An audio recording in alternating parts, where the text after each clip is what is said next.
कांग्रेस में एक बड़ा आयोजन 1 सितंबर को हुआ। प्रदेश कांग्रेस कमेटी की अनुसूचित जाति विभाग की नई अध्यक्ष और पूर्व मंत्री ममता भूपेश ने जयपुर के तोतुका भवन में विधिवत कार्यभार संभाला। समारोह में कांग्रेस के कई दिग्गज नेता मौजूद रहे। इस मौके पर प्रदेश कांग्रेस अध्यक्ष गोविंद सिंह डोटासरा, एआईसीसी महासचिव और कांग्रेस के कद्दावर नेता सचिन पायलट, नेता प्रतिपक्ष टीकाराम जूली, अनुसूचित जाति विभाग के राष्ट्रीय अध्यक्ष राजेंद्र पाल गौतम, कई विधायक, पूर्व विधायक और बड़ी संख्या में कार्यकर्ता शामिल हुए। माहौल कुछ ऐसा था जैसे कांग्रेस एकजुट होकर नया संदेश देना चाहती हो। पूर्व मंत्री और लंबे समय से कांग्रेस संगठन में सक्रिय ममता भूपेश को अनुसूचित जाति विभाग का अध्यक्ष बनाकर पार्टी ने दलित समाज को मजबूत संदेश देने की कोशिश की है। ममता खुद इस समुदाय से आती हैं और अपने कामकाज के लिए जानी जाती हैं। कार्यभार संभालने के बाद उन्होंने कहा कि वे पूरी मेहनत से पार्टी के लिए काम करेंगी और एससी समाज को कांग्रेस से जोड़ने के लिए अभियान चलाएंगी। समारोह में सबसे ज्यादा चर्चा सचिन पायलट के भाषण की रही। उन्होंने ममता भूपेश की तारीफ करते हुए कहा कि वे लंबे समय तक पार्टी से जुड़ी रहेंगी और अब संगठन को नई ऊर्जा भरेंगी। लेकिन इसके बाद पायलट का फोकस सीधे भाजपा सरकार पर रहा। सचिन पायलट ने कहा कि जो दलित है, वंचित है, पिछड़े हैं, आदिवासी हैं, उनके अधिकार छीने जा रहे हैं। संविधान को बदलने की बातें हो रही हैं, हम ऐसा नहीं होने देंगे। वोट चोरी, गरीब, किसान और आदिवासी की जिस तरीके से उनको इग्नोर किया जा रहा है, उसकी भी चर्चा है। लोकतंत्र में जनता से वोट का अधिकार छीनने का बड़ा कोई पाप नहीं हो सकता। आगे बढ़ने से पहले पायलट का बयान आप सुनिए। पायलट ने आरोप लगाया कि केंद्र की भाजपा सरकार 11 साल से सत्ता में बैठी है और इस दौरान उन्होंने संवैधानिक संस्थाओं को कमजोर करने का काम किया है। उन्होंने कहा कि आज हालत यह है कि हम चुनाव आयोग से सवाल करते हैं तो भाजपा के प्रवक्ता उसकी तरफ से जवाब देने लगते हैं। पायलट ने कहा कि संविधान ने हमें जो अधिकार दिए हैं उन्हें हम किसी भी कीमत पर छीने जाने नहीं देंगे।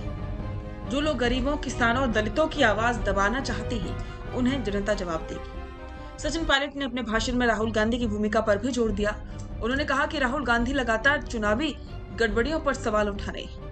राहुल जी रिकॉर्ड मांग रहे हैं, सीसीटीवी फुटेज मांग रहे हैं, लेकिन ये लोग फुटेज डिलीट करना चाहते हैं। ये लोकतंत्र पर सीधा हमला है। जनता इसे कभी बर्दाश्त नहीं करेगी। पायलट ने कहा कि वोट चोरी सिर्फ आंकड़ों का खेल नहीं, बल्कि ये गरीब, किसान और आम आदमी का हक छीनने जैसा है।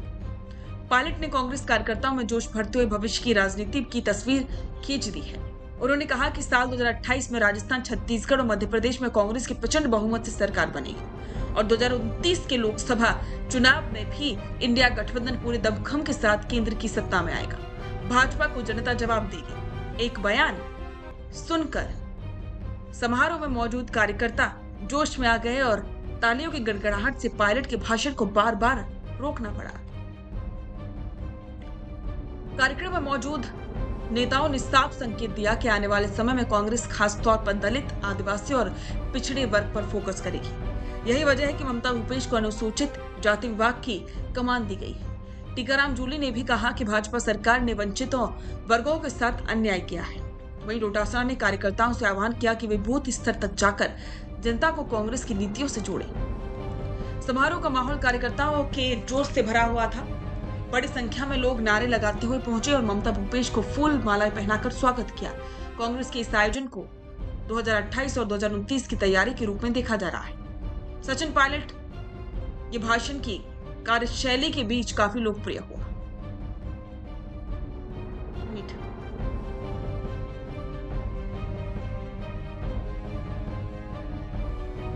सचिन पायलट का ये भाषण भी कार्यकर्ताओं के बीच काफी लोकप्रिय हुआ। सोशल मीडिया पर भी पायलट के बयान वायरल हो रहे हैं, जिसमें उन्होंने वोट चोरी को लोकतंत्र के खिलाफ सबसे बड़ा अपराध बताया। जयपुर के इस कार्यक्रम ने साफ कर दिया कि कांग्रेस आने वाले समय में संगठन को मजबूत करने और दलित, आदिवासी वर्ग पर फोकस करने जा रही है। ममता भूपेश की ताजपोशी इसी दिशा में पहला कदम बढ़ा है।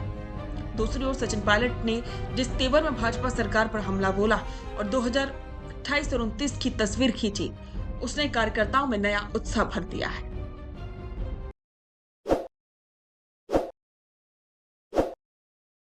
ताज़ा खबरों के लिए विजिट करें द फैक्ट इंडिया की वेबसाइट और डाउनलोड करें द फैक्ट इंडिया ऐप।